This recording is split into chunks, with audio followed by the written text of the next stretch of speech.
അങ്ങേക്കറിയുന്ന പോലെ കേരളത്തിലെ വോട്ടർമാരും കേരളത്തിലെ സമുദായകരുമൊക്കെ വളരെ വിവേകത്തോടെ പെരുമാറുന്ന ആളുകളാണ്. ഓരോ തെരഞ്ഞെടുപ്പും അതിദൃഷ്ടാന്തമായി നമുക്ക് കേരള ചരിത്രത്തിൽ നിന്ന് എടുത്തു കാണിക്കാൻ കഴിയും. കഴിഞ്ഞ തദ്ദേശ തെരഞ്ഞെടുപ്പിൽ തന്നെ പലയിടങ്ങളിലും വർഗീയ ചേരിതിരിവുകളും അതുപോലെ സാമുദായിക പ്രഖ്യാപനങ്ങളും ഒക്കെ പലയിടത്തും കേട്ടു. എന്നാൽ അവസാനം തെരഞ്ഞെടുപ്പിൻ്റെ ഫലം വന്നപ്പോൾ എന്തായി? ഇതൊക്കെ യഥാർത്ഥത്തിൽ കേരളത്തിലെ ജനങ്ങൾ നിങ്ങളെ കാര്യമായി ശ്രദ്ധിക്കുന്നു എന്നുള്ളത് ഏറ്റവും വലിയ തെളിവല്ലേ? ഇപ്പോൾ രാഷ്ട്രീയ അജണ്ടകളുമായി സാമുദായിക നേതാക്കന്മാർ ഇറങ്ങിയാൽ അവരെ ചെറുത്ത് തോൽപ്പിക്കാൻ കക്ഷി നേതാക്കന്മാർക്ക് കഴിയേണ്ടതല്ലേ? തീർച്ചയായിട്ടും ടീച്ചറിൻ്റെ ചില പരാമർശങ്ങൾ താങ്കൾക്ക് ഒരു പ്രകോപനമായി കാണും എന്നെനിക്കറിയാം. താങ്കളുടെ മറുപടി? യഥാർത്ഥത്തിൽ ഞാൻ പ്രകോപനം ഉണ്ടാക്കുന്ന ഒരു വ്യക്തിയല്ല. പക്ഷെ ഒരു കാര്യം ഞാൻ പറയാം, നമ്മളുടെ ഈ അജണ്ട ഫിക്സ് ചെയ്യുന്നതിനകത്തുള്ള പ്രശ്നങ്ങളാണ്. ഓരോ കക്ഷികളും പക്വത കാണിച്ചാൽ അത് കുറേ പരിഹാരം ഉണ്ടാക്കാൻ പറ്റും. ഇവിടെ ആളുകൾ ആരും അവർ സ്വയംഭൂവായിട്ട് വർഗീയവാദികളായിട്ട് വരുന്നതല്ല. സാഹചര്യങ്ങൾ അവരെ കൊണ്ടുവന്ന് എത്തിക്കുന്നതാണ്. അതിന് പ്രേരക ശക്തിയായി നിൽക്കുന്ന ഒത്തിരി ഘടകങ്ങളുണ്ട്. ആ ഘടകങ്ങളാണ് യഥാർത്ഥത്തിൽ സൂക്ഷിക്കേണ്ടത്. ഇവിടെ ശ്രീ അൽഫോൺസ് കണ്ണന്താനം പറഞ്ഞു, പ്രധാനമന്ത്രി ഒരു ഹിന്ദു രാഷ്ട്രമാണ് ഇന്ത്യ എന്ന് പറഞ്ഞിട്ടുണ്ടോ? ഇല്ല. പക്ഷേ ഭരണത്തിൻ്റെ ഒരു സൂചന പോകുന്ന മെസ്സേജ് എങ്ങനെയാണ് പോവുക?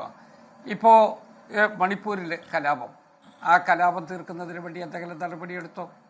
ഒരു പറ്റം ആളുകൾ അവിടെ വിഷമിച്ചിരിക്കുമ്പോൾ അവരുടെ പള്ളികൾ കത്തിക്കുന്ന സമയത്ത് ഒരു പള്ളി കത്തിക്കുക എന്ന് പറയുന്നത് ഹൃദയം കത്തിക്കുന്നതിന് തുല്യമല്ലേ? ഒരു ആരാധന ആലയം അത് തകർക്കുക എന്ന് പറയുന്നത് ആ ആരാധന ക്രമത്തോട് യോജിക്കുന്ന ആളുകൾക്ക് വളരെ വേദനയല്ലേ? ഈ വേദനയാണ് കലാപമായി പിന്നീട് മാറുന്നത്. ഇന്ത്യയിൽ ഓരോ സംസ്ഥാനത്തും നോക്കിയോളൂ. ഞാൻ അതുകൊണ്ടാണ് പറഞ്ഞത്, ഞാൻ ആരെയും കുറ്റപ്പെടുത്തുന്നതിന് വേണ്ടിയല്ല, പക്ഷേ അവർക്ക് ചില സ്വയം നിയന്ത്രണം വേണം. ഇന്ത്യ സ്വാതന്ത്ര്യം പ്രാപിച്ച കാലത്ത് ഇന്ത്യയിലെ ഹിന്ദുക്കളുടെ സ്വാതന്ത്ര്യം എന്ന് ആരെങ്കിലും പറഞ്ഞിട്ടുണ്ടോ? സ്വാതന്ത്ര്യ സമരം നടക്കുന്ന കാലത്ത് ഹിന്ദുക്കളുടെ സ്വാതന്ത്ര്യത്തിന് വേണ്ടിയാണ് ചെയ്തത് എന്ന് ആരെങ്കിലും പറഞ്ഞിട്ടുണ്ടോ? ഇന്ത്യൻ ജനസമൂഹമാണ്, ഭാരത നേതാക്കന്മാരുടെ മനസ്സിലുണ്ടായിരുന്ന മുഴുവൻ ഇന്ത്യൻ സ്വാതന്ത്ര്യം, ഇന്ത്യയുടെ മഹാഭൂരിപക്ഷത്തോളം വരെ മുഴുവൻ ജനങ്ങൾക്കും സ്വാതന്ത്ര്യം കിട്ടുക എന്നുള്ളതാണ്. അന്ന് സ്വാതന്ത്ര്യം നേടിയെടുക്കുന്നതിന് വേണ്ടി മുൻപന്തിയിൽ നിന്ന രാഷ്ട്രീയ കക്ഷിയും ആ രാഷ്ട്രീയ കക്ഷിയുടെ നേതൃത്വത്തിലുണ്ടായിരുന്ന നേതാക്കന്മാരും ഒരു മതനിരപേക്ഷതയുള്ള ഒരു ഗവൺമെൻറ് ഇന്ത്യയിൽ ഉണ്ടാകണം എന്നാഗ്രഹിച്ചതല്ലേ? അതിനുവേണ്ടിയുള്ള പരിശ്രമം നടത്തിയത്. അപ്പം നമ്മൾ എങ്ങനെയാണ് അതിൽ നിന്ന് ഡീവിയേറ്റ് ചെയ്തു പോയത്? ഭരണത്തിൻ്റെ തലപ്പത്ത് കയറി പിടിക്കുന്നതിന് വേണ്ടിയുള്ള ഏണിയായി ഇതിൽ പലതിനെയും വിനിയോഗിക്കാൻ ശ്രമിച്ചപ്പോൾ അവർ അവസരം വേണ്ട വിധം അവിടെ മുതലെടുത്തു എന്നുള്ളത് തന്നെയാണ്. അപ്പോൾ അതുപോലെ നമ്മൾ അതിൽ നിന്ന് വിഭിന്നമായി നിൽക്കാൻ ശ്രമിച്ചാൽ ആളുകളാരും വർഗീയവാദികളായി ജനിക്കുന്നവരോ വർഗീയവാദം പറഞ്ഞ് നടക്കുന്നവരോ ആയിരിക്കണമെന്നില്ല. സാഹചര്യങ്ങളുടെ സമ്മർദ്ദം കൊണ്ട് ചില ആളുകൾ വാശിയിലത് പറഞ്ഞു എന്നിരിക്കും. പക്ഷേ കേരള ജനസമൂഹം നിൽക്കുന്നത് എവിടെ എന്ന് ശ്രീ ശ്രീകണ്ഠൻ നായർ തന്നെ ഇവിടെ സൂചിപ്പിച്ചു.